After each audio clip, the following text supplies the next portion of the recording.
तो नाजरीन, बहुत अच्छी डिस्कशन आबिद नवीद साहब, एग्जीक्यूटिव डायरेक्टर अमन हेल्थ केयर सर्विस, उनके साथ हमारी चल रही है। इनके बहुत ही ज़बरदस्त ये जो प्रोजेक्ट है या इसको कह लें सर्विस है, जो उसने शहर कराची के मुख्तलिफ़ लोगों को मुख्तलिफ़ तरीक़ों से, चाहे वो कोविड का मौका हो, चाहे बम ब्लास्ट की सिचुएशन हो, चाहे वैसे कोई क्रिटिकल सिचुएशन, कोई डिज़ास्टर इस शहर कराची के अंदर हो, उसके अंदर बर वक्त पहुँचना और उसके बाद उनको प्रॉपर तरीके से हॉस्पिटल शिफ्ट करना। 1.3 मिलियन लोगों को इन्होंने जिस तरीके से, क्रिटिकल लोगों को, जिसमें से 98% लोगों की यकीनी अमवात थी, अगर ये टाइमली एम्बुलेंस ना पहुंचती तो उनकी अमवात वाकई हो सकती थी। उन्होंने टाइमली ये सर्विसेज दी और कोविड में किस तरीके से एक डिसइंफेक्टेड करके और प्रॉपरली इक्विप्ड स्टाफ को किस तरीके से ये लोग मैनेज कर रहे हैं, प्रॉपरली उनको ट्रेनिंग दे के, एक ट्रेनिंग इंस्टीट्यूट को साथ इंगेज करके और वेल ट्रेंड स्टाफ जो है प्रॉपर तरीके से हॉस्पिटल में शिफ्टिंग कर रहे हैं और साथ में उसके वेंटिलेटर्स को पोर्टेबल स्ट्रेचर्स के साथ पोर्टेबल वेंटिलेटर्स को अटैच किया गया है और प्रॉपर तरीके से अस्पतालों तक जो है वो रसाई दी जा रही है। इनका नंबर भी मैं इनसे कहूँगा कि जिस नंबर पे कॉल करके किस तरीके से जो है पेशेंट अभी भी कॉल करके, मतलब इन फ्यूचर अल्लाह ना करे किसी के साथ ये प्रॉब्लम आती है तो इस एम्बुलेंस सर्विस की सर्विसेज को अवेल कर सकते हैं। मैं आबिद साहब से फर्दर जानना चाहूँगा, क्योंकि शहर कराची के अंदर तो बिल्कुल नियर बाय डिस्टेंसेस के ऊपर जो है हॉस्पिटल्स मौजूद हैं, लेकिन how they are managing patient from the Sujawal and Thatta and Hyderabad, वहाँ से किस तरीके से आपका 25 का क्रू, आपने जैसे बताया कि 25 एम्बुलेंसेज आपकी ठट्ठा और सजावल में भी खिदमत अंजाम दे रही हैं, आप किस तरीके से वहाँ अगर कोई ऐसी इमरजेंसी हो जाती है उस पेशेंट को शहर कराची तक लाते लाते या किसी टर्शरी केयर सेटअप में लाते लाते कितना टाइम लगता है और पेशेंट की सर्वाइवल के क्या चांसेस होते हैं उसमें? इसमें ठट्ठा और सजावल में हमारा जो इमरजेंसी नंबर है 1036 है और कराची में है 1036। अगर कोई भी शख्स ठट्ठा या सजावल में मौजूद है और इस सर्विस को अवेल करना चाह रहा है तो 1036 आप, ये फ्री डायलिंग है? जी जी, ये फ्री डायलिंग है, आप कोई कभी भी डायल करें, सर्विसेज फ्री हैं, फ्री डायलिंग है। 1021 और 1021 है आप कराची के लिए। जी तो नाजरीन, ये आप लोगों के लिए बहुत जानना ज़रूरी है। आप घर में मौजूद नहीं है, लेट सपोज पेशेंट के साथ इमरजेंसी हो जाती है, वो खुद भी डायल कर सकता है या कोई बच्चा है वो भी डायल कर सकता है। ये नंबर आप अपने घर वालों को ज़रूर याद कराएं, 1021। यानी अगर ये एम्बुलेंस सर्विस आपके घर तक पहुँच जाती है तो समझ लें एक मिनी हॉस्पिटल आपके घर तक पहुँच गया है और आपके पेशेंट को ये श्योरिटी हो जाएगी कि एक सेफ हाथों के अंदर जो है आपका पेशेंट चला गया है। तो ये 1021 फॉर कराची शहर, ये जो है फ्री ऑफ कॉस्ट ये नंबर है and they are not charging a single penny from anybody for this transfer.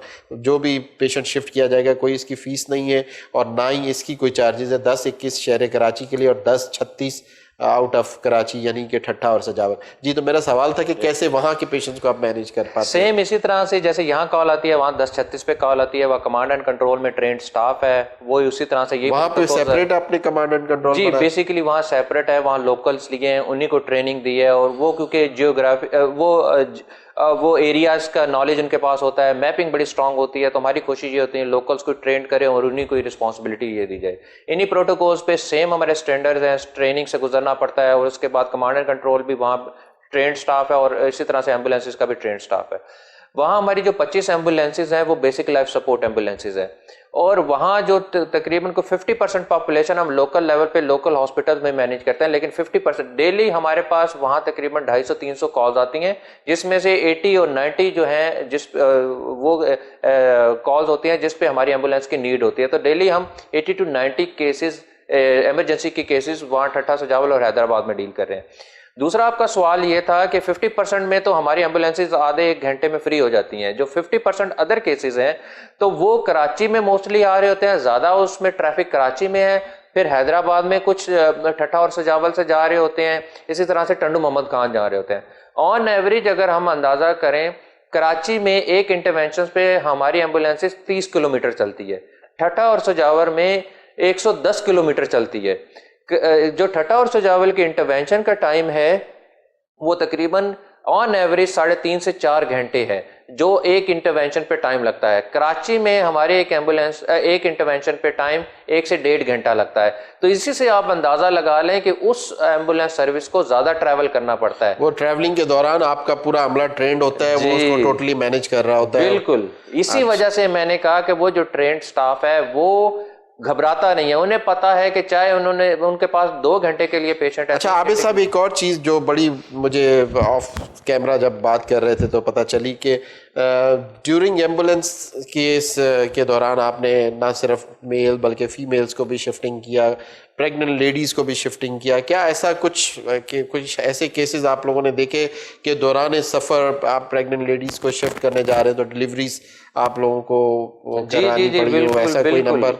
हमारे पास अभी तकरीबन 200 से 250 का ऐसा नंबर है जो हमारे एम्बुलेंस के अंदर बेबीज डिलीवर हुए हैं। यानी कि 3rd ट्राइमेस्टर था, कॉल आई हमारे पास, बेबी नियर टू डिलीवर था, कॉल आई, हमने मदर को पिक किया, बट उसकी कंडीशन ऐसी थी कि वो हॉस्पिटल नहीं पहुंच सकती थी, या पहुंचने में टाइम था बट उसके पास टाइम नहीं था। तो हमारा स्टाफ इन केसेस के लिए भी ट्रेंड होता है। हम तमाम एम्बुलेंसेज के अंदर गायनी किट्स रखी हैं स्पेशली फॉर दीज केसेस, और अल्हम्दुलिल्लाह हमारे पास अभी मोर्टेलिटी और मोर्बिडिटी रेट्स बड़ा ज़बरदस्त है। यही वजह है कि हमारी एम्बुलेंसेज में एक्सपायरीज डे 1 से लेकर अब तक अगर हम बात करें, इन एम्बुलेंस एक्सपायरी सिर्फ 2 से 3 हुई हैं। वो भी ऐसे केसेस हैं कि जिसमें पेशेंट ऑलरेडी कोलैप्स था, लेकिन हमने रिस्क लिया। हम क्योंकि जो है डेथ डिक्लेयर हमारा स्टाफ नहीं करता, ये सिर्फ डॉक्टर्स को अलाउ है, तो हमने पिक किया, बट उसकी क्रिटिकलिटी बहुत हाई थी, तो वो 2 से 3 केसेस 11 सालों में हमारे एम्बुलेंसेज में हुए। आबिद साहब, ये फिर बहुत अच्छा नंबर आप बता रहे हैं, फिर भी कि क्योंकि बहुत ही कम नंबर और इतनी अच्छी आपने जो बताया कि 1.3 मिलियन लोगों ने आपने शिफ्ट किया, उसमें अगर 2 या 3 डेथ्स वो भी माइट भी पॉसिबल हो सकता है कि उस पेशेंट की उस वक्त क्या कंडीशन थी।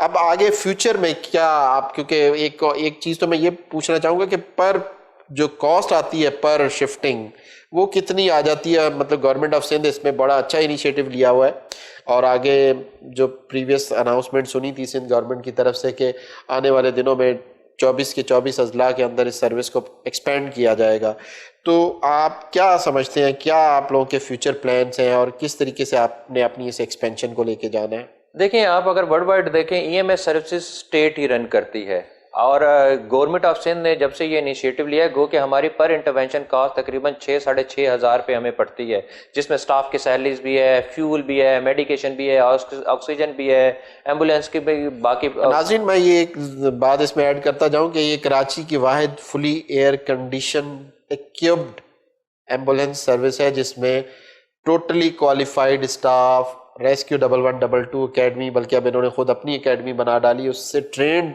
शुदा स्टाफ वो उसके अंदर डिप्लॉयड है। तो आप ज़रूर इस एम्बुलेंस को 1021 के ज़रिए से कराची में डायल करके अवेल कर सकते हैं। आबिद साहब ने जैसे बताया कि 6,500 रुपये पर इंटरवेंशन, यानी पर शिफ्टिंग कॉस्ट, क्योंकि उसमें फ्यूल भी है, शिफ्टिंग चेंजेस होती हैं, डॉक्टर्स की सैलरी, स्टाफ की सैलरी, फिर ड्राइवर्स की सैलरी, तो मिला के बड़ी एक महंगी इंटरवेंशन है। लेकिन उसके बावजूद they are not charging a single penny. Credit goes to Aman health care services and of course government of Sindh के कितनी अच्छी सर्विस को वो शहर कराची के अंदर और बल्कि आइंदा आने वाले दिनों में अगले इजला के अंदर भी लेके जा रहे हैं। आबिद साहब से मेरा सवाल था कि आप लोगों का फ्यूचर क्या है, किस तरीके से? जी, गवर्नमेंट ऑफ सिंध चाहती है कि इसको जल्दी से जल्दी स्केलेबल किया जाए और एक्सपेंड किया जाए। उसमें ऑलरेडी हमने प्रपोजल सबमिट किए हुए हैं। फ्यूचर का जो प्लान है, इंशाल्लाह ताला बहुत जल्द आप कराची में मोर देन 200 फ्लीट करने का गवर्नमेंट ऑफ सिंध का और हमारा इरादा है।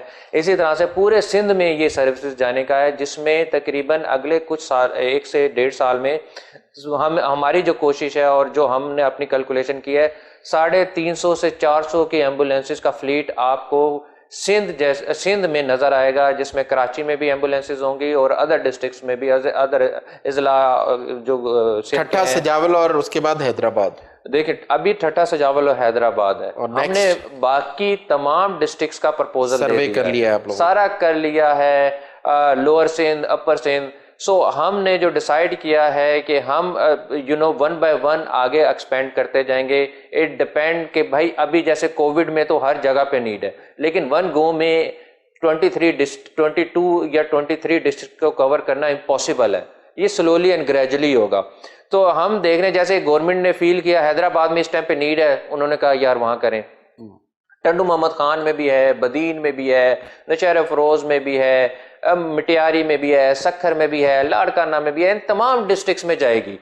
बट वो बात है कि आस्ता आस्ता जा सकते हैं, क्योंकि इसमें एक प्रोसेस है। इसमें एम्बुलेंस व्हीकल को बाय करना, उसको एम्बुलेंस में कन्वर्ट करना, स्टाफ हायर करना, उनको ट्रेन करना, फिर 6 से 8 महीने की कम्प्रिहेंसिव ट्रेनिंग के अंडर करना। अच्छा, यहाँ मैं चीज़ आपको एक ज़रा क्रैक करना चाहूँगा।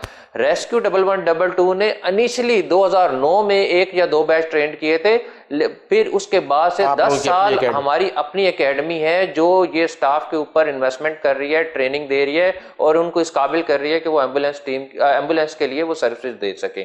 सो हमारी एकेडमी के अंदर अब अल्हम्दुलिल्लाह ट्रेंड स्टाफ है। ये वाहिद एक एकेडमी है जिसको हम कॉलेज का दर्जा देने जा रहे हैं, जो फ्यूचर का हमारा टारगेट है। इसकी एक्रीडेशन हम आयरलैंड के साथ करने जा रहे हैं। इसके अंदर वो कोर्सेज हम करवाने जा रहे हैं जो इससे पहले कोई भी एम्बुलेंस सर्विस पूरे पाकिस्तान में नहीं दे रही। हमारी जो फोकस होगा NRP, आल्सो पास, ACLS, ATCLS की हमने जो है अपने इंस्ट्रक्टर को ट्रेनिंग देनी है। फिर हमारा जो स्टाफ है, आप खुद देखें, कार्डियक केसेस में इंटरवेंशन के काबिल हो जाएगा और life saving drugs, ACLS drugs हमारी एम्बुलेंसेस में हम इंश्योर करेंगे। नंबर एक, कॉलिंग नंबर एक अपनी जुबानी बता दें दोबारा हमारे व्यूवर्स को कि कौन सा आपका नंबर है जो कि को आप अपनी ज़ुबानी बताना चाहें, क्योंकि हमारा वक्त अब जो है इख्तिताम की तरफ है। हमारा जो डायलिंग नंबर है कराची के लिए वो 1021 है। अच्छा, इस तरह से हमारा कराची में एक और नंबर भी है जहां हमारी टेली हेल्थ सर्विसेज हैं, जहां हमारे पास ट्रेंड स्टाफ बैठा होता है। वो फ़ोन पे रहते हुए आपको गाइडेंस प्रोवाइड कर सकता है कि आपको अगर कोई मर्ज लाहक है तो आपने उस पे क्या, उसका क्या नंबर है? उसका 9123 नंबर है। 9123। आबिद साहब, आपका बहुत शुक्रिया, आपने अपना कीमती वक्त निकाला और बहुत ही इंफॉर्मेटिव नॉलेज के साथ लोगों को नवाजा, इस शहर कराची बल्कि इस पाकिस्तान के लोगों को। तो आप लोगों की इतला के लिए कि 1021 आप मत भूलिएगा और 1036 आप मत भूलिएगा अगर आप सिंध से ताल्लुक़ रखते हैं। और 9123 ये टेली हेल्थ का नंबर है जिसके ज़रिए से आप कॉल करके अपने घर बैठे, अगर आपके पास डॉक्टर मौजूद नहीं है, घर बैठे आप मशवरा ले सकते हैं। हर तरह का क्वालिफाइड स्टाफ डॉक्टर इन लोगों के पास मौजूद है, वो आपको घर बैठे मशवरा दे सकते हैं। इनके पास बाकायदा एक डायरेक्टरी मौजूद है जिसके अंदर पूरे शहर का डेटा मौजूद है कि कहाँ पे क्वालिफाइड स्टाफ मौजूद है। तो आपको घर बैठे वो उसका भी बता सकते हैं और साथ साथ आपको बर वक्त सही ट्रीटमेंट भी बता सकते हैं।